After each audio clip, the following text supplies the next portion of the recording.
Welcome to the Cowbell Kingdom Road Reaction Postgame Show. I am James Ham. Alongside me, Mr. Rui Thomas. Say hello, Rui. Hello, everybody. There's Rui. The Sacramento Kings fall to the world champion San Antonio Spurs. What is the final? 112 to 104.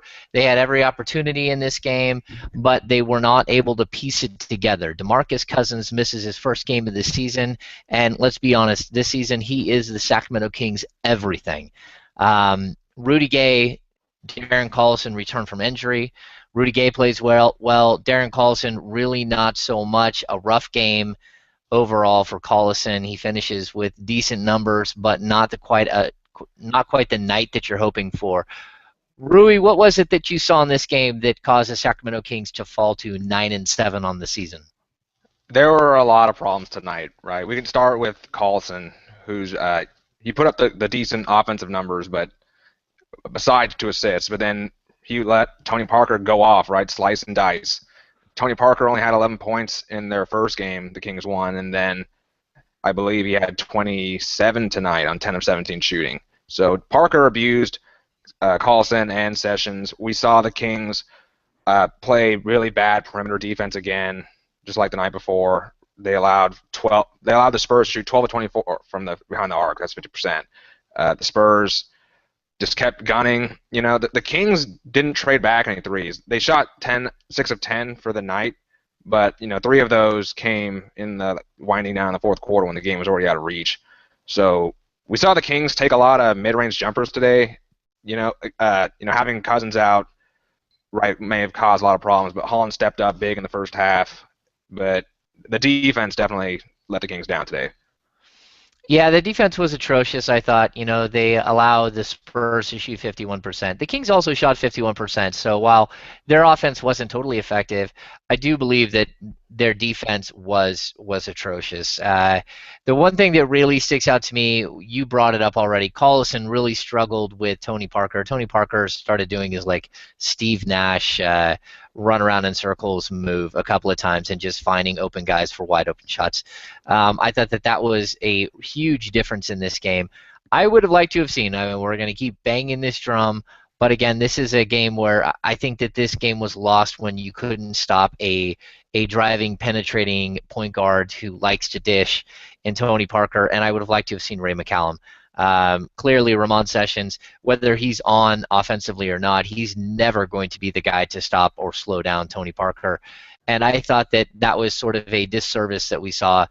McCallum didn't even get a sniff tonight in this game. Also, I'll point out, Ryan Hollins got a spot start, and Ryan Hollins has barely played for this team.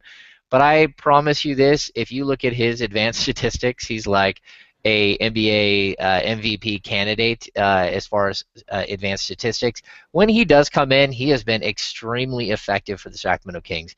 15 points on 5 of 7 shooting, 6 rebounds. I don't know why the Kings went away from him. Again, that's one of those guys that he plays 26 minutes, he blocks a shot. I think that we could have seen more Ryan Hollins tonight. Maybe he just doesn't have the legs after sitting on the bench for most of the season. But I think this is one of those games where it's the last game of a 4-game road trip. The Kings have already picked up 2 wins on this road trip. You hate to lose back-to-back games, but with your big man missing a game due to, I think, what is a flu bug, you're going to have to deal with what you got to deal with. You're going to take your lumps against a team like San Antonio who doesn't make mistakes. You got anything else on the players that stand out to you early in this game, Rui? Oh, well, yeah, Hollins came out of nowhere. I'm pretty sure that the reason his teammates went away from him in the second half because they couldn't even believe what they were seeing, right? He starts off the game with a dunk. He's making hook shots left and right. Starts the game shooting 5 for 5 and 5 of 6 from the free throw line. The first shot he missed was his first jumper of the game, but he did struggle with when guys were posting up on him, but his help defense was great tonight. I mean, there were shots he didn't block, but he definitely affected the angle that the opponent was shooting it from, right, helping out Carl Landry a lot. So his performance definitely stood out to me. McLemore, right, caught fire in the third quarter. Didn't have a point going into the half, and scores really quickly. Nails a 3, helps the Kings get back into it. But then he kind of cooled off again. He hit another three in the fourth quarter, and then that was about it for him. Yeah, I think the one guy that stood out to me too that was kind of angry and bitter about what was happening and did not like what the Kings were doing on the floor was Omri Caspi. I thought that Caspi had like a fire to him and was looking very aggressive early. He was pushing the tempo, single-handedly pushing the tempo. A lot of times, maybe he was forcing it a little bit, but at the same time, that's the Kings needed someone to sort of take control. It really feels like Sessions isn't just in. He's not just having like a bad run, but he's actually in a funk where he's almost disconnected from the game. And when Caspi came in, he was pushing and pushing and pushing, trying to get the entire team to speed up and start playing at a higher pace, which is something that a lot of teams should do against San Antonio. They're a very versatile team, but they're also a very old team. So it would have been nice to have seen a little more Caspi. I think he only ends up, he ends up with 13 minutes of play, 8 points, two assists, 2 rebounds. I'm not quite sure why he only played those 8 minutes. I would have liked to have seen more. Derek Williams got to play a little bit tonight. Again, 9 points, 4 rebounds, and he was solid as well. They just need to figure out a way to fit all these pieces together, especially on a night when you're missing your horse. All right, Rui, let's get to some of our points to the game tonight. You're always hitting the nail on the head. The inside job. How did the San Antonio Spurs do in the paint tonight? So tonight we had Thiago Splitter out, right, just like the last matchup, and then we had DeMarcus out unexpectedly. So the Kings, they went to that plan early. They scored 10 of their first 14 points in the paint, but then they kind of just drifted away, right? They started taking a ton of mid-range jumpers, which they were converting, but then you have those those awkward bounces off the rim sometimes that lead to transition baskets, right? I believe the Spurs had 16 transition baskets tonight, or 16 fast break points. So I didn't really like seeing that, and then the Spurs, they actually were the ones who were pounding the paint. They finished with 52 points in the paint to the Kings 36th, and we saw a lot of guys cutting. The Spurs were finding cutters, and their pick and roll game was really good tonight. Um, they had 20 free throw attempts. The Kings had 26, and they converted 22 of their free throws, which is good, but less than their season average. The Spurs definitely dominated the paint tonight, even shorthanded. We saw Aaron Baines dominate. He scored 5 of 6 field goals for 10 points in 14 minutes of action. Right? There's no you don't really want to you No don't want to excuse see for Aaron that. Baines. You don't want to see Aaron Baines go off on you. Thompson surprises me. I thought this would be a game where Thompson would have a lot more shot opportunities, and he only ended up taking 4 shots and 4 points. He did have 9 rebounds and 2 blocks, but I guess Holland shouldered the load, and then we saw Landry, who did a good job down low, but it wasn't enough. Yeah, I think the plan was to get Landry in the game as quickly as possible and have him shoulder the post scoring load, and then Ryan Hollins kept getting open for these little tiny jump hooks in the key, and the Kings just kept feeding him. I too was surprised that Jason Thompson shot only 4 times. He's got to be more aggressive, and not aggressive as in like just taking wild shots, but I know he had like a top of the key jumper that was nice tonight. He's a guy that really is just still underutilized on the offensive end for me, and I'd like to see more of him. I know a lot of fans are going to freak out, like, hey, why exactly do you want to see more of Jason Thompson? But he is an efficient scorer typically in the post, and it's something that I think he can get back to and can help this team in time of need, especially when you don't have DeMarcus Cousins. Now, hey, the Kings might not have DeMarcus Cousins on Sunday either. We're talking about a very quick turnaround. It's an early Sunday matinee game at like 3 o'clock against the Memphis Grizzlies. The Kings really need DeMarcus Cousins for that game, but they still have to travel back from San Antonio to Sacramento. He still has to be reassessed. He still needs to be like loaded with fluids, and we'll see how it goes and see if he bounces back for Sunday. All right, let's get to point number 2, turnovers. San Antonio offense has struggled to start the season. The Kings have struggled worse. Tonight, the Kings have 15 total turnovers to just 7 for the San Antonio Spurs. I think a lot of people are concerned about the Sacramento Kings turnover numbers. They're like, hey, they're turning the ball over too much. Tonight, 20 assists, 15 turnovers. To the Spurs, 29 assists and 7 turnovers. I think a bigger issue to me than the turnovers for the Sacramento Kings is the fact that they aren't forcing turnovers at all. And I know that they're not a great defensive team yet, but they're also an ultra-conservative defensive team, it appears, and not getting turnovers, not forcing turnovers, as is becoming a larger and larger issue in my mind with this team. Oh yeah. Well, coming into tonight, the Spurs and the Kings were both ranked in the bottom third in the league, as far as team turnovers go.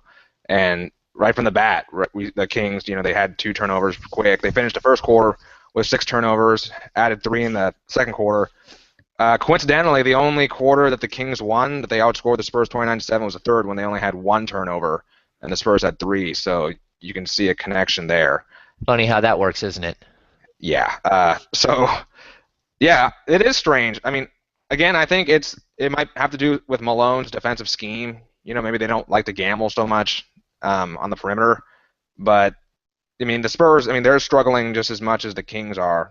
Getting with interior passing and taking care of the ball. And when the Kings spill it over, like one of the scariest things to see is Tony Parker on the fast break, right? And that happened multiple times tonight, and definitely led to the loss. Yeah, I would agree that the turnovers were a major issue. Let's hit your third point. Your third point is bench play. The Kings bench has been, it's tough the last couple of games because half of their bench is in the starting lineup. Tonight we see Ryan Hollins sort of come out of nowhere and he gets a spot start. You can almost count him as a bench guy. Caspi has 8 points. Derek Williams has 9. You get 4 out of Sessions and 12 out of Landry.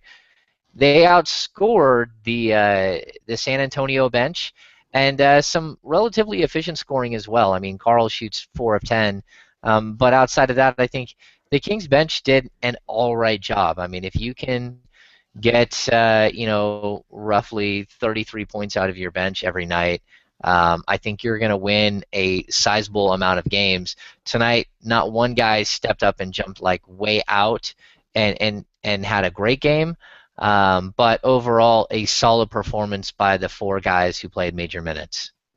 Oh yeah, I think the bench did a lot better. In the last matchup, the Kings bench was outscored by the Spurs bench. But tonight we did see Hollins, right, who was starting tonight, but is really a bench player, went off, and then Landry, consistent as he always is. He only shot 4 of 10, but he was he was taking good looks, and he added 10 rebounds. Derek Williams, the wild card every night, he makes a lot of boneheaded decisions. He had a layup that, I believe, almost went off the side of the backboard. He had a couple of layups that were questionable. A couple, yeah. But he finishes with the 9 points, doesn't make any major errors. The bench players, between all of them, they only had 3 turnovers. So they did a decent job taking care of the ball. And Caspi, right, he could have done more. But overall, the bench played pretty strongly. I would have liked to see McCollum tonight too, especially with the way Tony Parker was playing. Yeah, Tony Parker just jammed it down the Kings' throats. A couple of things. I don't like how the Kings played against Matt Bonner. I did see Derek Williams' eyes light up every time he was going against Matt Bonner. It was like, oh, it's on. I'm gonna go right at you. And then what you were talking about, a couple of layups that literally looked like a eighth grader maybe throwing the ball up off the glass, just clanging it and just outlandishly bad. I'd say Derek Williams had, he shoots 3 of 6 from the field, but the 3 shots that he missed weren't pretty looks, and he did hit a nice 3-pointer in the on the left corner that I thought was nice. It would be good to see Derek Williams hit more of those shots. And realistically, the Kings need to get Nick Stauskas going. They need to figure out a way to get that kid some confidence and sort of in the groove and hitting 3-pointers, because they really could use his long-range shooting, which is just sort of dying on the vine right now during this season. It's early, but here 15 games into the season and the kid is fading already, and that's not something that you'd like to see. All right, Rui. Let's go to our player of the game. Who do you got tonight for player of the game? I think I'm going to go with Hollins. He definitely gave the Kings a spark in the beginning. He caught the Kings players off guard, and he definitely caught the Spurs off guard. Um, you know, I don't think you could have expected more from Hollins. Stepping in for DeMarcus Cousins. The Spurs probably totally changed their game plan with Cousins out, so that may have been a part of it. But very efficient. He's been known in the past to make some boneheaded plays, but I didn't see any tonight. His help defense again was great tonight, and he did what he could for the Kings. Yeah, I agree with you. Ryan Hollins is pretty high on my list of players of the game for the Sacramento Kings. I do believe that you've got to give it, in my opinion, to Rudy Gay. Again, 23 points, 8 assists, 8 rebounds. All of his 8 rebounds were on the defensive end. I would have liked to have seen a little bit more of him crashing the boards on the offensive end. He's so long and athletic. He plays 35 minutes after missing the previous 2 games with a Achilles tendonitis issue. I do believe that's going to clear up here and there, but we're going to keep seeing that pop up every time the Kings have a stretch of games where sort of back-to-backs and 3 games in 4 nights type deal. I think he's going to have some issues with wear and tear this year, at least early in the season. This home stretch during, I think they play 10 of the next 11 at home, and the 1 game they don't play at home is I think it's in Golden State. So they're going to be around a ton, and that'll give Rudy Gay a lot of time to work with the training staff. It'll give him a lot of time to rest at home, get his feet up, hold his little baby, sort of get grounded again, and get a whole lot of treatment. So I don't know that we're going to see him miss a lot of games going forward, but I do think that this is going to be an injury that sort of haunts the Kings here and there. Plus, I think the Kings would like to get a look and see what a guy like Derek Williams can do, so they can shop him or show other teams what he can do. And so again, my player of the game is Rudy Gay, but Hollins it did have a very, very effective game. All right, Rui, do you have anything else for us tonight? Well, James, I think the Kings are in pretty good shape right now. Right, these recent losses have been pretty ugly, but they finished the road trip 2-2. Like you said, that upcoming schedule, 10 of their 11 games at home. They got a lot of East teams coming up, and teams like the Jazz and the Lakers. Right, the Kings are licking their chops. So I think everything is okay. Things are going to settle down. They can slow down, take a breath, and just keep having fun out there. Yeah, I think they could easily pick up 10, 11, 12 wins in the month of December, and that's shocking. They've got 15 games, but 11 of 15 at home, 1 against the Lakers, 1 against the Warriors, and 2 at the end of the year where they travel out east. But outside of that, they do play teams like what you said, Utah, the Lakers, Orlando, Milwaukee. They've got a bunch of young Eastern Conference teams that they could actually, feast on early in this season and really, really get involved into the playoff hunt and at least the conversation going into the new year. So a lot of exciting things going on here for the Sacramento Kings. Fortunately, no DeMarcus Cousins tonight. The Kings do fall to the San Antonio Spurs by a final of 112-104. They are 9-7 on the season. They did lose the appeal today to the Memphis Grizzlies for the Memphis Grizzlies game back in mid-November, where Courtney Lee hit a game winner clearly after time had expired and after ball had been touched, but the NBA didn't see it that way. So they are a true exactly what they are. They're 9-7 going forward, and they're going to have to start picking it up here in the month of December. So the Road Reaction postgame show is going to take a break for a little while, unfortunately, because we've got a whole lot of home games, and it's always nice to have home games for us because we get to be there live and hang out with the guys and get you some better content as far as features and stuff like that. So just expect a little bit less of the Google Chats Road Reaction postgame show. All right, that's going to do it for this edition of the Cowbell Kingdom Road Reaction postgame show. Again, the Sacramento Kings fall. For Rui Thomas, I am James Ham. Thanks for tuning in, and we'll see you soon.